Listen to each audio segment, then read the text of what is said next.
क्या आपने कभी सोचा है कि मां काली सिर्फ एक मूर्ति नहीं बल्कि एक जागृत शक्ति होती है? कोलकाता का दक्षिणेश्वर काली मंदिर एक ऐसा स्थान जहां मां काली केवल पत्थर की प्रतिमा नहीं बल्कि एक जीवंत ऊर्जा के रूप में विराजती है। क्यों कहा जाता है कि यहां साधारण भक्त नहीं बल्कि मां के बुलाए हुए ही पहुंचते हैं, और कैसे एक सामान्य सी दिखने वाली मूर्ति हजारों लोगों की कर्मों की गांठें खोल देती है? ये सिर्फ मंदिर नहीं, एक साधना भूमि है, एक शक्ति क्षेत्र है और एक ऐसा रहस्य है जो आज भी समय के परे जीवित है। तो आइए शुरुआत करते हैं उस कथा की जहां मां स्वयं इतिहास रचती हैं, दक्षिणेश्वर मां काली की अद्भुत लीला। कोलकाता के उत्तर में विवेकानंद पुल के पास दक्षिणेश्वर काली मंदिर स्थित है। यह मंदिर मां काली का विश्व में सबसे प्रसिद्ध मंदिर है।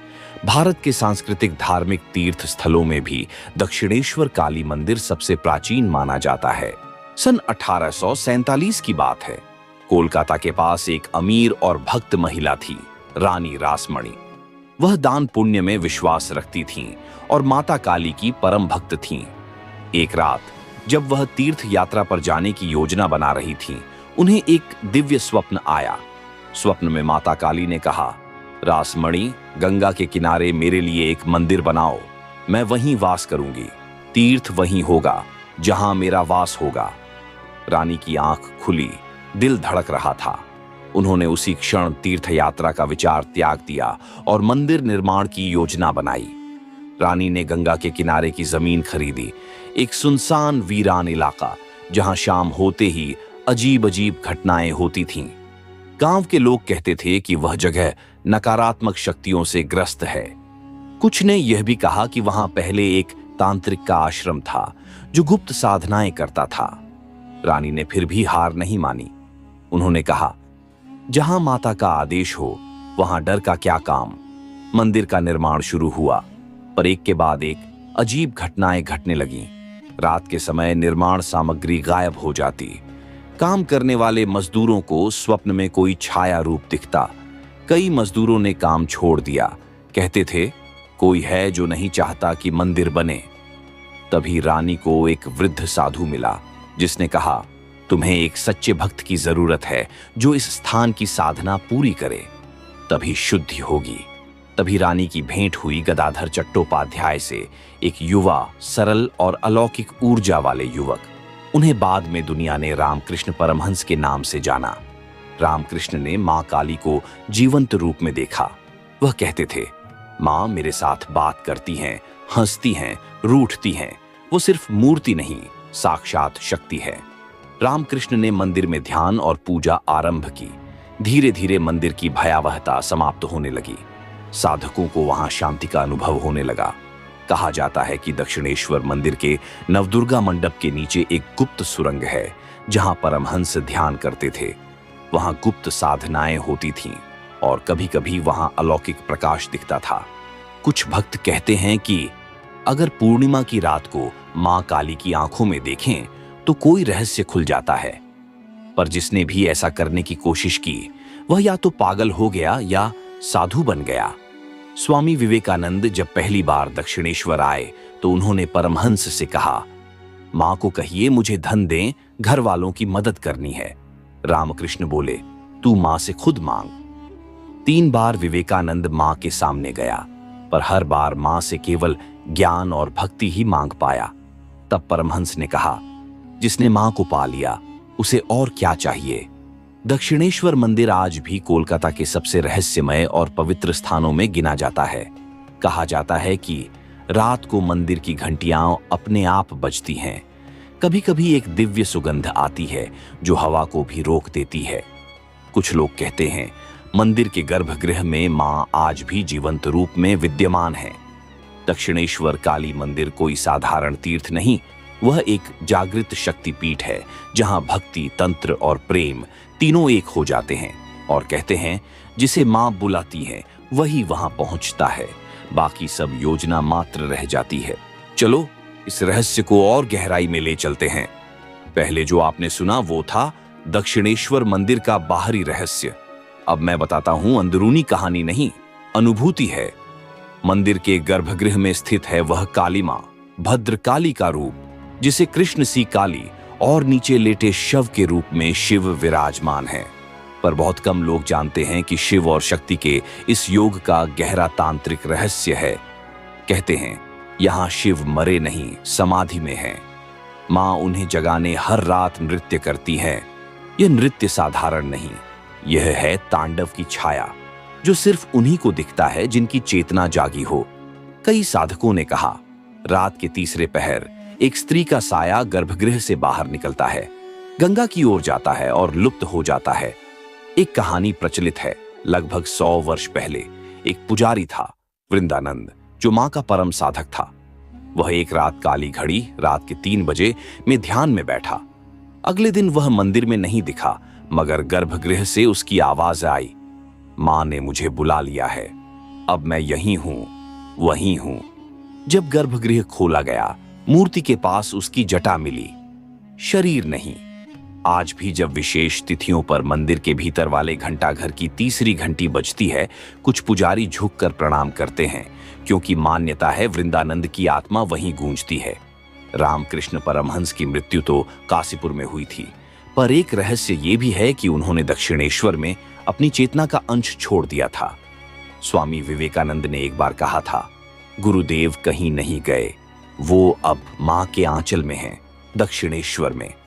आज भी बहुत भक्त कहते हैं, जब मन टूटा हो और कोई उत्तर न मिले तो दक्षिणेश्वर जाओ, मां से नहीं उनके राम से बात होगी।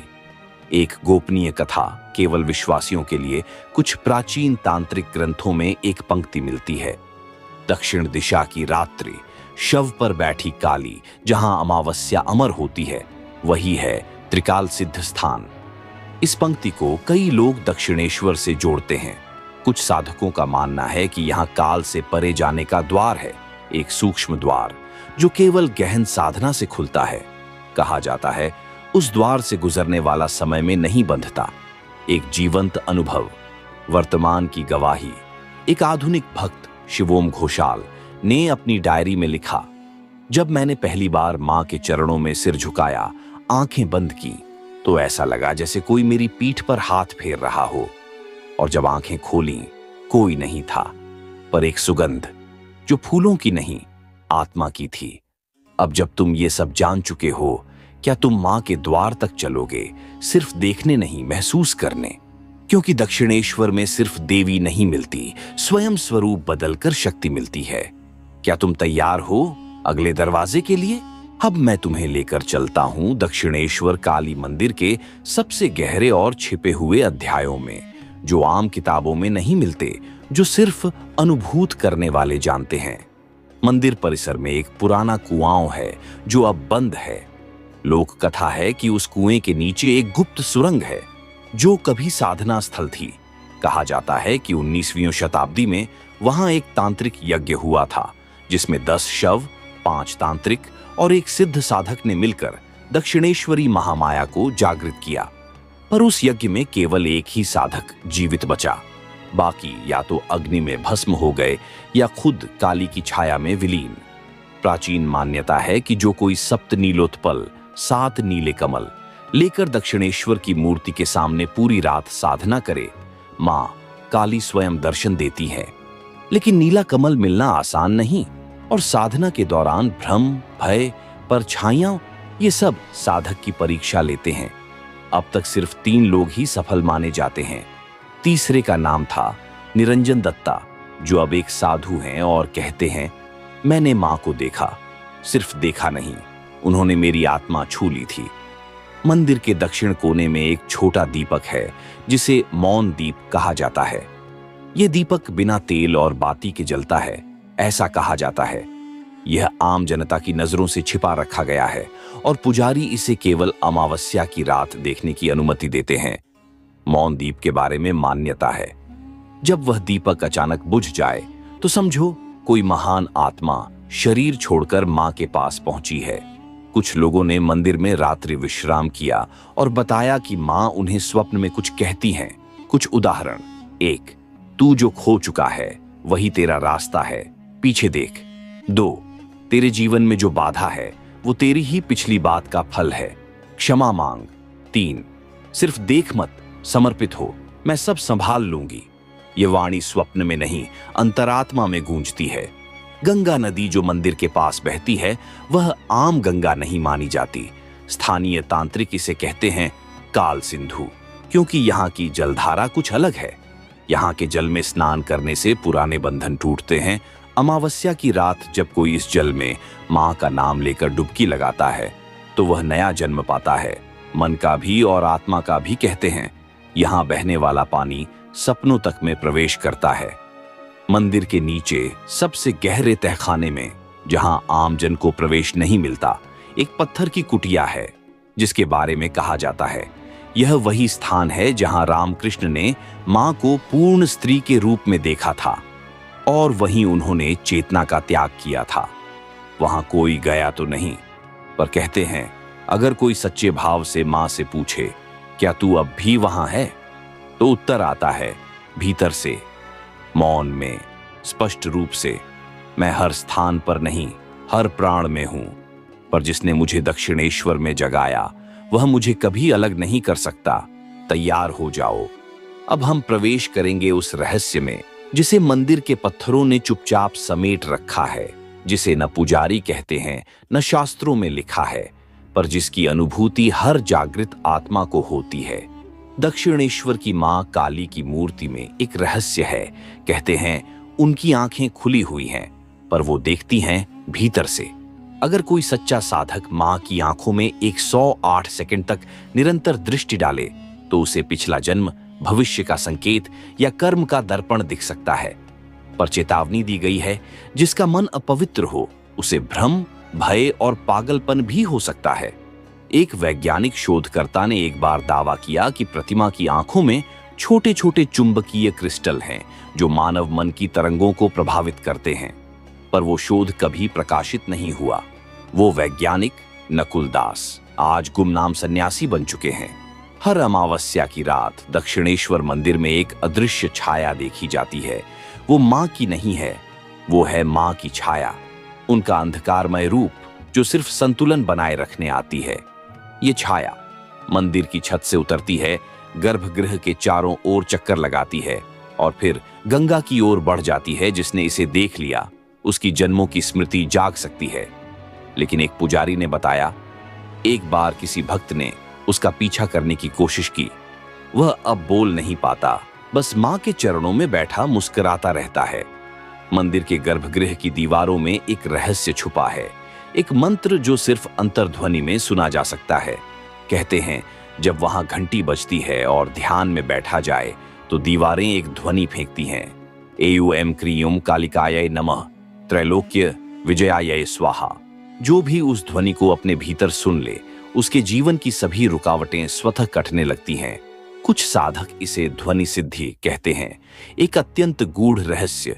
मां की मूर्ति के पीछे की दीवार साधारण ईंटों की नहीं, बल्कि विज्ञान और तंत्र की मिलन बिंदु है। तांत्रिकों का मानना है मूर्ति के पीछे एक ऊर्जा रेखा, एनर्जी लाइन गुजरती है, जिसे नाड़ी त्रिकोण कहते हैं। यह रेखा 3 स्थानों से जुड़ी है। 1 कामाख्या शक्तिपीठ, 2 काशी का महाश्मशान, 3 तारापीठ बीरभूम। यह कनेक्शन मंदिर को एक जागृत ऊर्जा केंद्र बनाता है। 20 अध्याय अंतिम रहस्य, जो बुलावा नहीं आदेश होता है।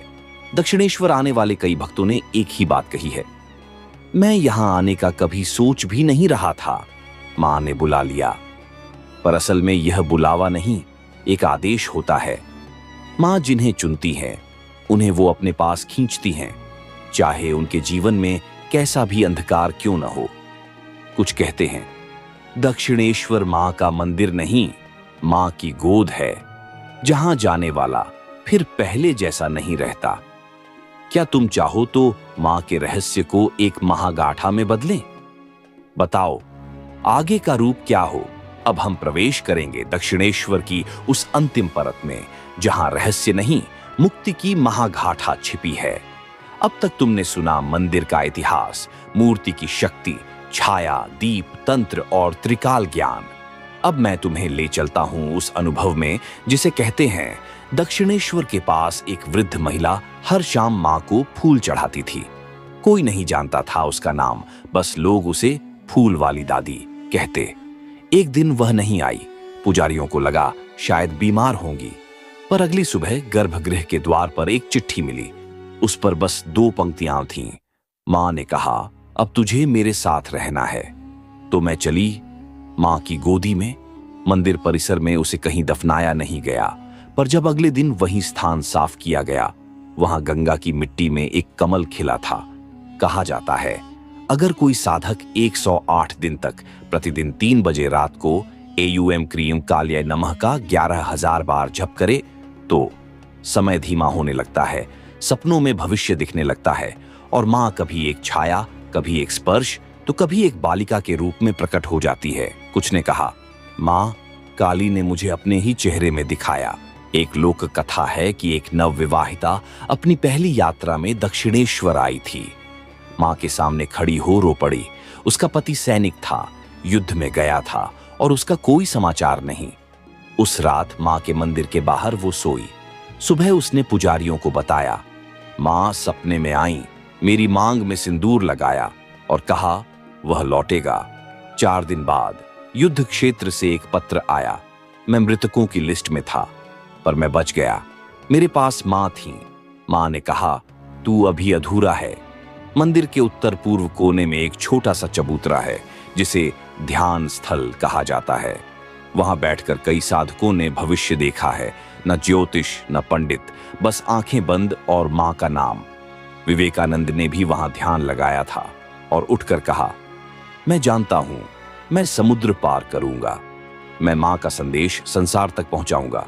आज वो स्थान साधकों के लिए काल द्वार बन गया है, जहां मन से पूछा गया प्रश्न मौन में उत्तर देता है। तंत्र शास्त्र कहता है 3 स्थान हैं जहां देवताओं को भी रुकना पड़ता है। 1 कामाख्या, 2 तारापीठ, 3 दक्षिणेश्वर। क्यों? क्योंकि यहां शक्ति रूप नहीं, स्वरूप बन जाती है। यहां मां सिर्फ पूजी नहीं जाती, जीती जाती हैं। कहा जाता है, जब कोई भक्त सच्चे दिल से जय मां कहता है तो मां उसे उस जीवन में नहीं, हर जीवन में पहचानती है। अब तुम तैयार हो उस सत्य के दर्शन के लिए जो कथा नहीं, प्रेम और भय दोनों का संगम है, जो ना लिखा जा सकता है पूरी तरह, ना समझा जा सकता है बिना आत्मा के डूबे। पर मैं तुम्हारे साथ हूं, शब्दों में वो रोशनी लाने के लिए जो दक्षिणेश्वर की कालिमा में छिपी है। बहुत कम लोगों को पता है कि दक्षिणेश्वर के गर्भगृह के नीचे एक गुप्त तांत्रिक यंत्र स्थापित है, जिसे कहते हैं काली चक्र यंत्र। यह यंत्र ध्यान, मंत्र और बलिदान के आधार पर शक्ति का चक्र चलाता है। कहा जाता है, जब कोई सच्चे भाव से मां को पुकारता है तो यह यंत्र उस भाव को ब्रह्मांड तक ले जाता है। इस यंत्र के चारों ओर 8 नकाबपोश तांत्रिकों ने साधना की थी। उनमें से 3 आज भी जीवित हैं, पर नाम रूप त्याग चुके हैं। कहा जाता है वे अब भी कभी कभी दर्शन देते हैं, काले वस्त्र, मौन और तीसरी आंख में अग्नि। मां दक्षिणेश्वरी तक साधना का एक रहस्यमय पथ है। 7 अनुभव, 7 परीक्षाएं, 7 आंसू। हर सीढ़ी पर मां कुछ देती हैं और कुछ लेती भी हैं। तंत्र शास्त्र की एक बेहद गूढ़ बात है, मां काली की हंसी सुन लो तो समझो जीवन का रहस्य पा लिया। दक्षिणेश्वर में कुछ साधक ध्यान के चरम पर एक हंसी सुनते हैं, ना स्त्री की न पुरुष की, बस एक लहर जो कंपन करती है, रुलाती है और सब शांत कर देती है। विवेकानंद ने भी लिखा, वो हंसी जो मैंने सुनी उसमें सृष्टि जन्मी थी और मेरा मैं उसी में मर गया। कानों में बिना किसी के बोले ये संकेत उन्हें मिलते हैं जो मां की ओर चल रहे हैं, पर नहीं जानते कि मां भी उनकी ओर चल पड़ी है। अब तक जो लिखा गया वो मां का प्रसाद था। अब मां कहती हैं, मैंने तुझे सुनाया, अब तू मुझे सुनाने वाला बन। तेरे शब्दों में मेरी शक्ति होगी। ये तो बस प्रारंभ था। मां की लीला वहां शुरू होती है जहां तर्क समाप्त होता है। अगर आपने भी कभी उनके चरणों में एक अदृश्य शक्ति को महसूस किया है तो आप अकेले नहीं हैं। इस कथा को सुने, महसूस करें और आगे बढ़ाएं, क्योंकि शायद ये मां का बुलावा है आपके लिए भी। अगर आपको भी महसूस हुई है मां काली की शक्ति, तो रुको मत, लाइक करो, क्योंकि एक क्लिक से तुम्हारी श्रद्धा मां तक पहुंचेगी। शेयर करो ताकि ये दिव्य रहस्य उन तक भी पहुंचे जो अभी अंधकार में हैं। सब्सक्राइब करो, क्योंकि ये केवल एक कहानी नहीं, ये एक साधना है, एक यात्रा है, एक अनुभव है। और अगला अध्याय तुमसे बस एक सब्सक्राइब की दूरी पर है। और हाँ, कमेंट में जरूर लिखो जय मां काली, ताकि तुम्हारे जीवन में मां का प्रकाश बना रहे और उनकी कृपा हर दिशा से तुम पर बरसे। तो मिलते हैं अगली रहस्यमयी कथा में, एक नई शक्ति के साथ, एक नए रूप में। तब तक के लिए जय मां काली, जय दक्षिणेश्वरी।